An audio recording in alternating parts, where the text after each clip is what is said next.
Hello everyone, welcome to another part of the project E55.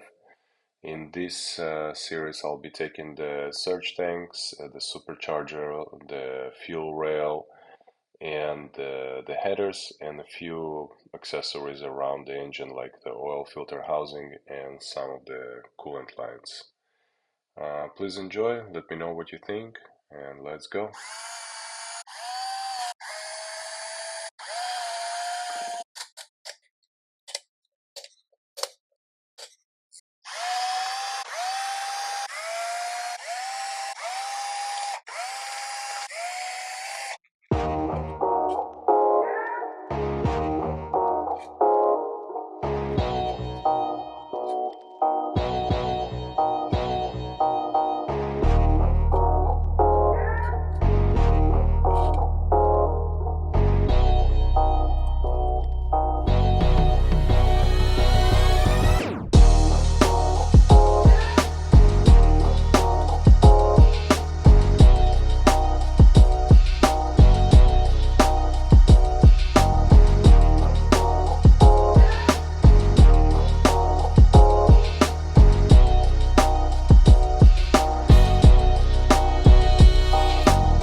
Sometimes pushing back and forward a couple of times will loosen it up. So there we go.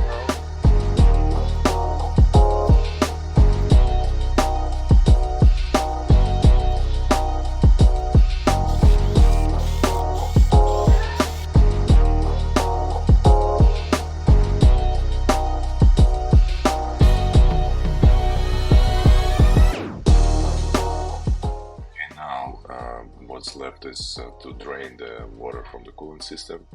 Usually you will use the plug on the bottom of the radiator, but in my case the plug was not exactly in a good shape, so I decided just to remove the C-clamp from one of the hoses and to drain it like so.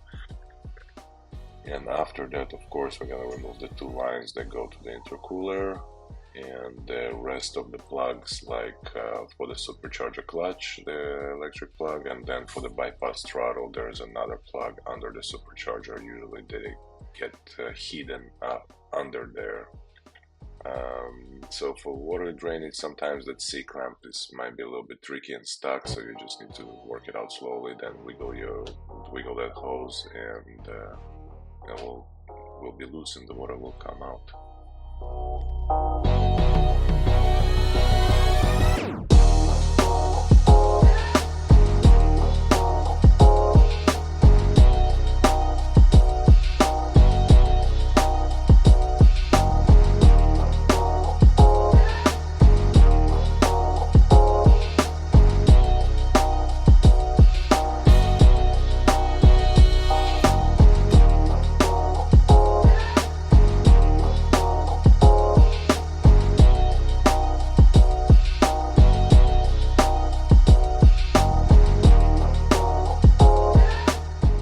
So I'm removing the throttle body so I can gain access to all the wires that are in the back.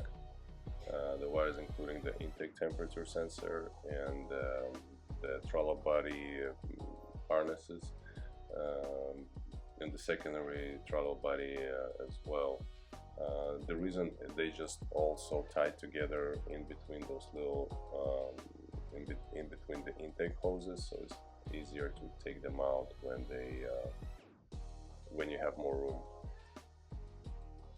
You can put a little wooden wedge block under the supercharger on the front or on the side, so you can gain more access to the front wires, and in the back zip ties there's going to be a few zip ties that keeping all the wires in place, so for organization, so it's going to be easier to access. You can just put some kind of wooden black wedge, so you can actually go there and remove all the vacuum lines and zip ties.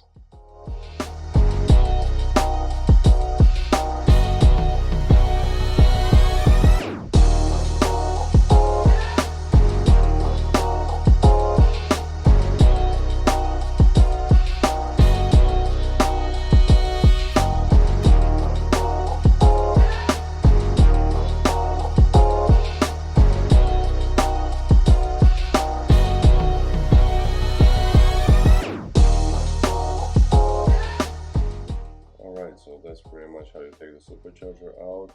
It's kind of heavy piece, so it's easier to do it two people or with the jack if you have the bolts for the mounting points. But that's pretty much it, how you take the supercharger out.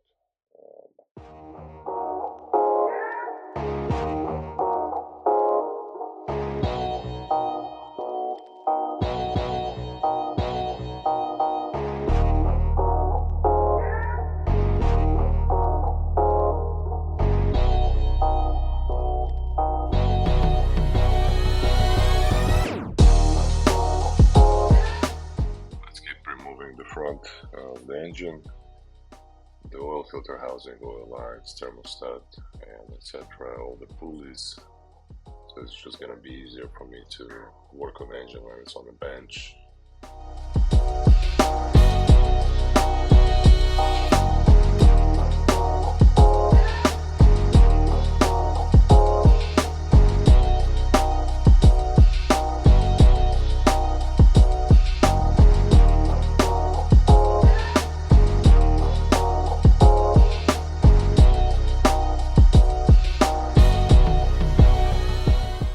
Basically, at this point, I still believe that I'm going to be able to save this engine,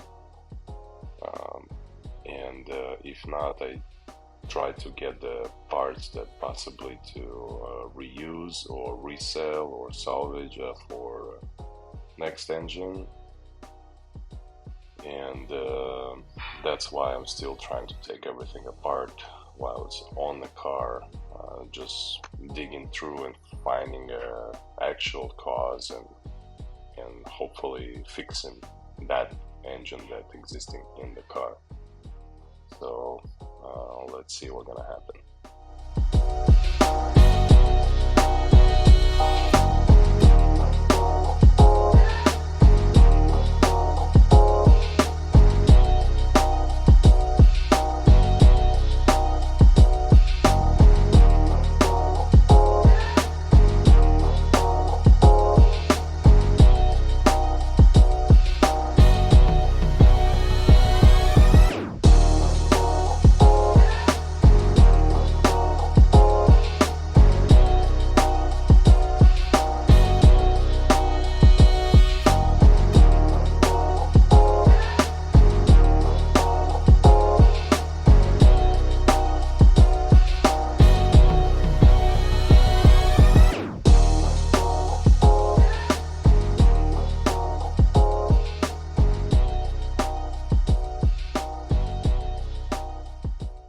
Filter housing are known for leaking gaskets.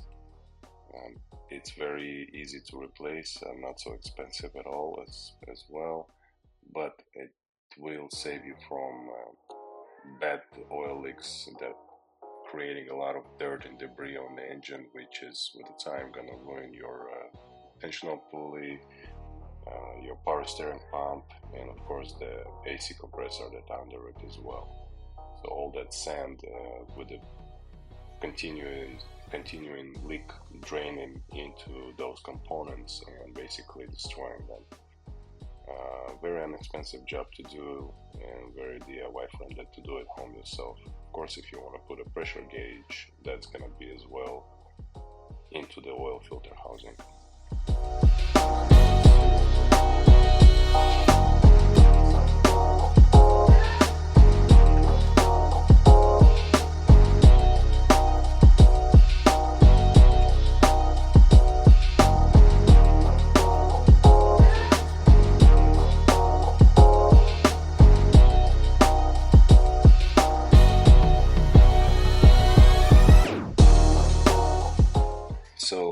decided to take the heads off just to be sure that it's completely gone. So now at this point I'm just trying to take the headers, and there's a few bolts on the bottom that very hard to get them from the top. Usually you get that one for the last cylinder from the bottom. It's much more easier. So I'm at the point that I'm trying to fight with that little nut right there to take it completely off. In the previous video you have seen how the camshaft was seized inside, and you can see the lobes completely damaged here, pretty much the middle ones and the front by the timing chain sprocket.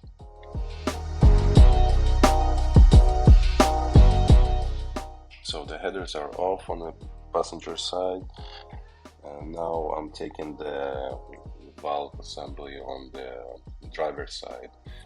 I do not follow the sequence from the manufacturer, but it's pretty close to the sequence that should be done. I do know that the other side is completely stripped and the camshaft is gone, and the camshaft bridge as well. The only thing that can be saved here is the rocker arms, the lifter itself, the hydraulic lifter, the springs for the valves, and maybe some of the valves if they are not bent. So I didn't decided to go by the manual. Didn't have time to pull one, or maybe at that moment I even didn't had one. So I'm just trying to pull it out and see what is the situation there.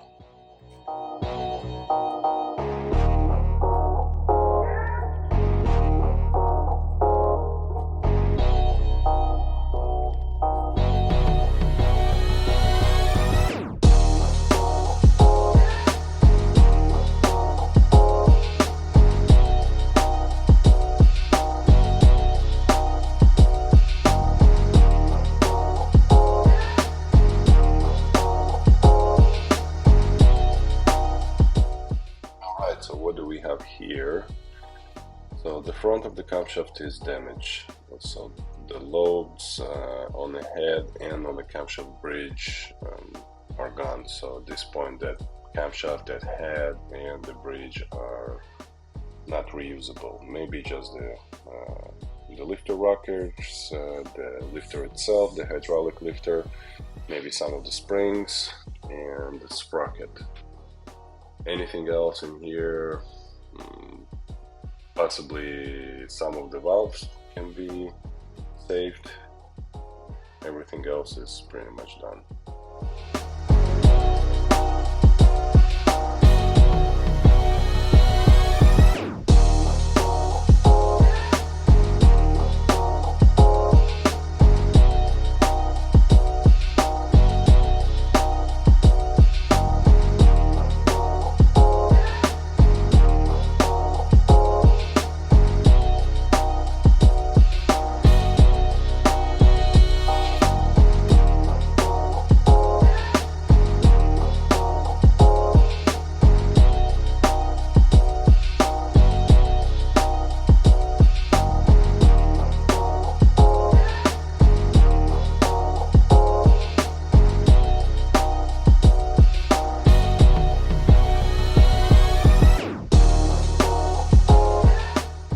Same as the other side, I'm preparing the head to be taken off, so I have to remove the headers from this side as well, and all the stuff around the head.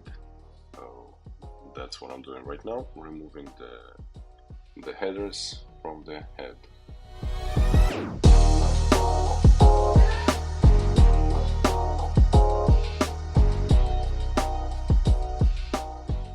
Okay, now we're gonna remove the headers from the bottom. Just 4 sensors for CO2, a few clamps, and a support under the main section, so it's not going to create tension on the clamps. You don't have to buy extenders for the rear CO2s. You can just trim the harness and free the access wire what you have to reach the back ones. I didn't see any branding on them. Usually some of them will have something right here, but it's easy to check.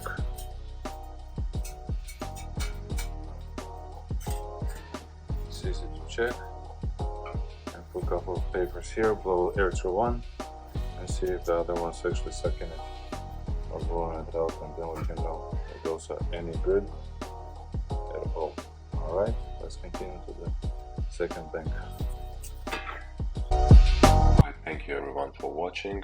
That's gonna be the end of that portion of stripping that E55 project. So here we got the supercharger, fuel rail, the headers, and a few accessories around the engine. In the next video I'm gonna continue tearing it down, tearing it apart, and see which parts I can reuse, and try to find what exactly happened to that engine. Thank you everyone for watching again. Have a wonderful day, and see you in the next one.